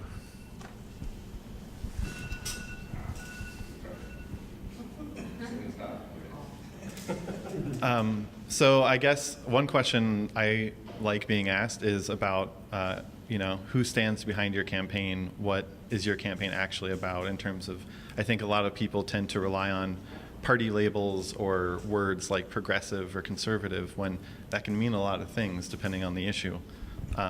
there's a lot, especially here in Thurston County, there's a lot of independents where, you know, a C. Davis independent may not be, you know, whatever. In a nonpartisan campaign, it's more difficult. But I just to let everyone know, I haven't taken any money from PACs or corporations or lobbyists. Taken 100% of my money from regular people, small donors. That includes direct contributions or independent expenditures. There's nobody out there spending money for me. Puget Sound Money isn't, or I'm sorry, Puget Sound Energy, similar name, I guess, isn't buying ads for me, for example. So going into the PUD, if I were to be elected, I don't know favors to anybody but the voters and my donors. So I guess that's the one question. Thank you. So similarly, as with the county auditor's position not having any legislative authority, the question I get asked a lot is, should the auditor's position be nonpartisan? Running as an independent, I feel being transparent to the voters that you have no allegiance one side or the other. You have no other incentive other than to just tell the truth, be transparent with all information. The reason why I support the auditor's position being partisan is because, as been alluded to in other comments, is that nonpartisan offices have lower turnout. I think it was Justice Gonzalez. And so the auditor's position is extremely important to the community, Thurston County, and the financial stability of local government.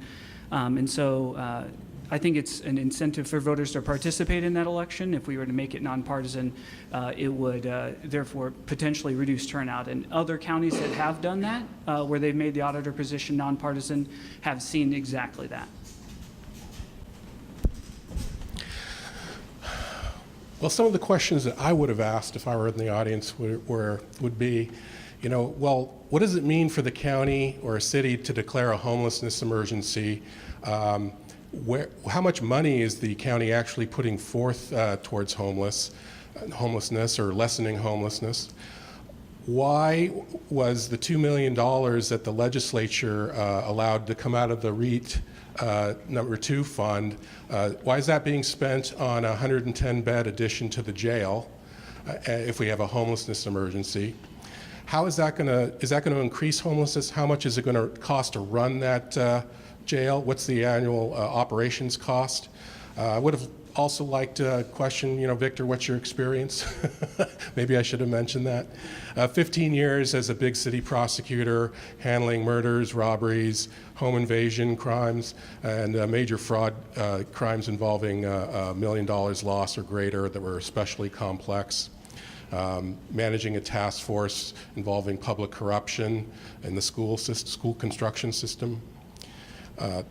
And I think, you know, all the questions you asked were great, but I think we need details when we talk to our public officials that we've been slack in asking, in our job as citizens, in presenting real questions. Okay, so this program works so good, this triage program. How many people have been through that, sir? You know, how much does it cost to operate? What's the per unit benefit to the county? Is it operating efficiently, or should we move to another system? Because I'm not in favor of trying things, but we need to know details to be able to make intelligent decisions as adults in this culture. Thank you. Thank you. So, yeah, in our opening statement, we kind of got right into a policy issue, and this has been a great substantive discussion about a lot of important issues. I guess the question that I'd like to be asked is, what qualifies me to be a county commissioner? I'm the challenger to an incumbent. He's been in office 4 years. I'm a first-time candidate asking for your vote. So I'd like to just kind of elucidate why I think I can be a good county commissioner. I have an undergraduate degree in government from Harvard. I have a law degree from UC Berkeley. I've had a 21-year legal career. I've been focused on criminal defense in that career. And the biggest part of the county's budget is the law and justice system, 75% of the general fund. I work with each piece of that system every day. The biggest part of my legal career has been spent in public service as a public defender. I spent 7 years in northern Alaska representing the interests of indigenous peoples living above the Arctic Circle and throughout interior Alaska. I have a perspective, therefore, on the challenges that are facing our rural communities. I served for 3.5 years on Thurston County's Water Conservancy Board, involving extensive training in Washington's complex water law, and I made allusion at the beginning to my commitment to clean water issues. I studied Spanish and learned Spanish and lived and studied in Mexico, Chile, and Argentina. I was actually a law student in Santiago, Chile, and took classes with Chilean students at the University of Chile in Santiago. And my wife's from Bulgaria, and I've traveled all around the world, and I have a deep appreciation and perspective on what people from other cultures can bring and contribute to our community. My wife is a kindergarten teacher. I'm a proud father of a 13 and 11-year-old, and I was raised by 4 public school teachers. My dad was a teachers union president, and I'm very proud to have a lot of union support in this campaign, and I'm very excited about the idea of working for you as your commissioner. I guess the question I would have wished you would ask is, what have I done the last 5 years? So I'm very proud of the work that I've done, and it's an honor to serve as your county auditor. You know, since being elected, I've increased voter registration 10%, 20% for military voters. And I worked very hard to bring along my fellow auditors who, when I first was elected, there wasn't a single county auditor in this state that supported same-day registration. By the time we got to last legislative session, the Auditors Association actually supported that bill. I was very proud of that. In fact, I was the only elected official Governor Inslee invited to speak at the bill signing ceremony for my work on that bill. I've worked also very hard to save taxpayer dollars by creating partnerships, partnered with the state on our voter pamphlet. We now have 1 voter pamphlet in the general election. In 2014, that saved us $25,000. 2016, it was $16,000. I've also worked hard to tighten financial controls. I've brought us from a high-risk audit category with the state auditor to a low-risk audit category. We're in our third year in a row of clean audits, and that reduces our audit costs with the state auditor's office. In fact, we're going to save $13,000 just this year in audit costs. I've worked in partnerships within the county. You know, we used to have to rent cars or pay mileage to go out to all the 28 drop boxes to close them on election night. Now I use the assessor vehicles, which are parked at 8 o'clock at night, so that saves a tremendous amount of money as well. I just put in a ballot drop box at on Nisqually Indian Reservation. I'm very proud of that. And I also made a promise prior to being elected that I would put one at the Evergreen State College, and I did that as well. So I really look forward to serving you for another 4 years to make sure that I keep our election secure, and we've been working very hard on that. We've implemented 2-factor authentication, so rest assured your vote is safe with me.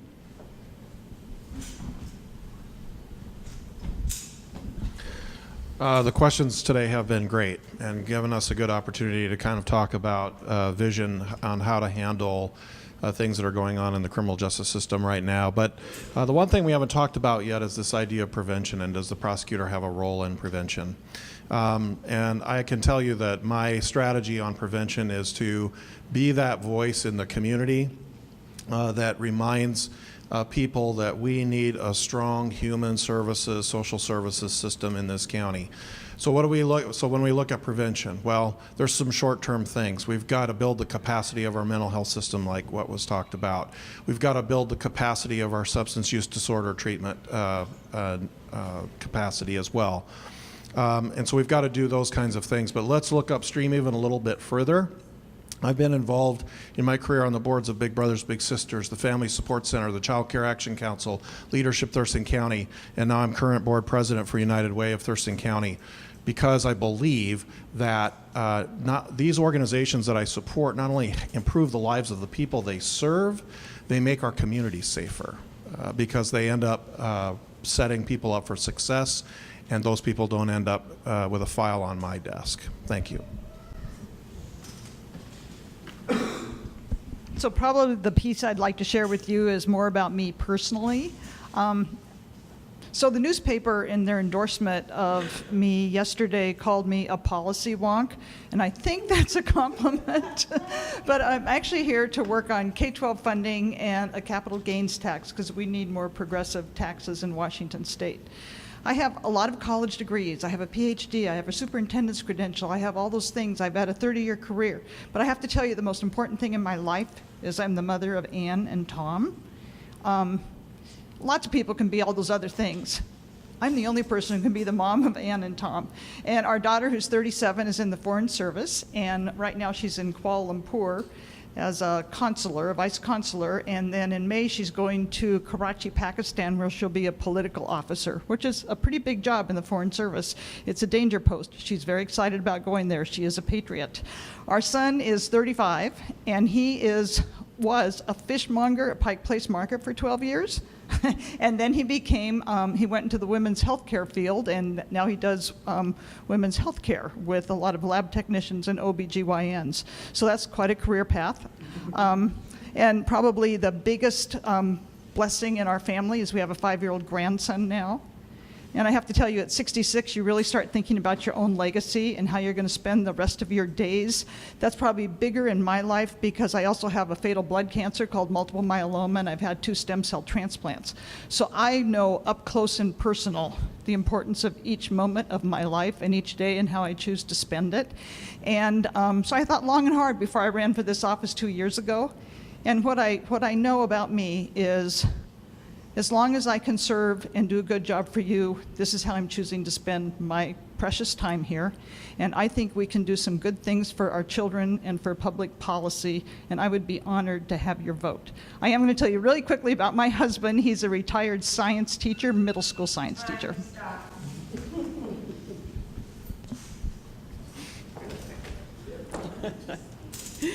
I'm Linda Osterman, and I didn't talk much in the past about what I did for the last 6 years with the PUD, but I did mention it. So I will say that one thing that I was left out was we began an asset management plan. And as some of you know, well, I think you all have heard and read about the fact that we've really neglected our infrastructure. And when we start getting lead and other things in our water, we have to take a really good look at how old those are, how the connections are, that whole thing. I'm happy to say that the field staff loves me because I fought long and hard to get them a Vector this year. And I'm a wonk too. It's a field staff wonk with machinery. And also our budget, to be fair with our budget. But I want to tell you something personal as well. I started working for fairness in Detroit in 1968, and I moved 3 kids there. And I worked there for 4 years before I went to California and then moved back here. Those 4 kids are talking about retiring. One of them has. One is an attorney, one is a pilot, and one is a school superintendent. And when we get together, you can't imagine what I still learn, and you can't imagine what our discussions are about. They're about school bonds. They're about attorney things that we need to talk about and we need to look at. So, and I have 5 grandchildren.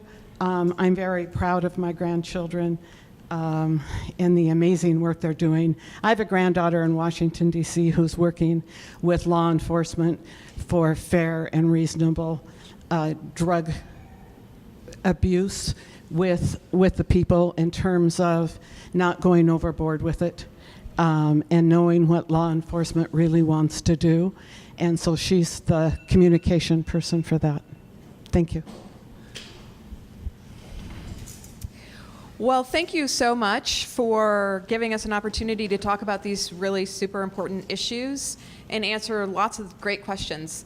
I did want to talk a little bit about Initiative 940. I did miss the beginning, so I'm not sure if this was already covered.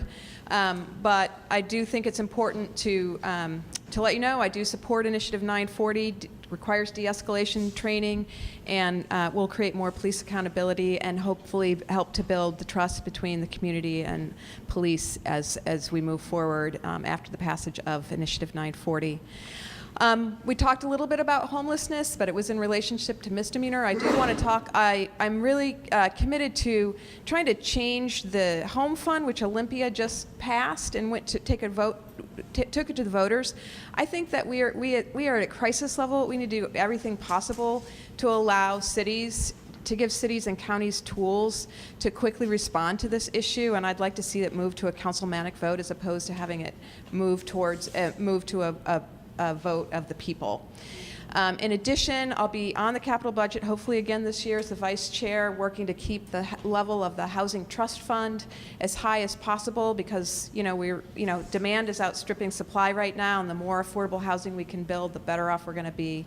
And finally, I think we do need to densify around transit in particular, but really working with the Growth Management Act to densify our housing, because that again will increase the supply. Finally, I would just ask for your vote on November 6th. It has been an absolute honor to represent the folks of the 22nd Legislative District, and I have a lot more to do, and I would really appreciate your vote on November 6th, or before, as soon as possible. Commissioner Bud Blake, I had a very successful 25-year career in the military, where I have 4 Bronze Stars, the Legion of Merit, 2 master's degree, and I speak Russian fluently. All that being said, when I came home, the one thing I would want you to ask me today is, what are you doing for me today, and what are you going to do for me tomorrow, and then in the future? Just as we are solving the gopher issue that plagued the south part of the county, and I was the lead on that in many ways, I want to take the lead on trying to solve the issue of homelessness, mental health, by developing an Office of Housing and Homeless Prevention. The key word is prevention, as the prosecuting attorney said there. I think that's super critical to show Thurston County how we could be #1 in that, and show the region and the nation how we can take care of our most vulnerable and those who are in need. I want to do that starting the day after I get reelected, if I hadn't already started now in some ways. The other preventive thing is the Henderson Inlet is a role model that the state uses for water quality in our inlets. I want to move to Bud Inlet and Eld Inlet and start working on that. There are little hot spots that need to be cleaned up that are contaminated. I want to fully fund that in terms of all the inlets in those watersheds being the top rated water quality in the world. I want to be #1, and I want to be proud to be your county commissioner. Please vote for me. I want to be there for you.